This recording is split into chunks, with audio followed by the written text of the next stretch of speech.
Welcome to Mind and Movement, getting smart about how you move. I'm Hazel. Thank you so much for joining me for Coffee and Move number 48, I think. Yeah.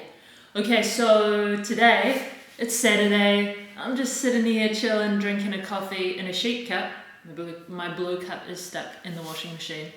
And I was just asking myself, what does my body need today? So last week, every day I did an hour class of restorative exercise. I did a whole lot of movement throughout the day. I did a whole lot of gardening every day. I did a whole lot of sanding every day, and I went for a big walk every day. So today my body feels like it wants to sleep, rest, and all of that wonderful stuff. So that's what I'm going to do. I'm also going to do a little bit of stretching, easy movement, but I get that into my day through just sitting on the floor and not sitting in chairs. I'm going to go for a wee walk. I went for a tiny little run this morning.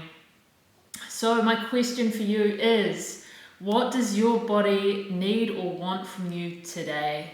Can you sit down, feel into your body, take some nice deep breaths into whatever part of you requires some movement, and just think about what parts of you would like to move today, what parts of you would like to rest today. And yeah, it's important. And we call it, when we're doing intense kind of physical training, we have a deloading phase. So remember, although these videos are only 10 minutes long or so, not a huge amount of movement, but if you have been getting lots and lots of movement, great.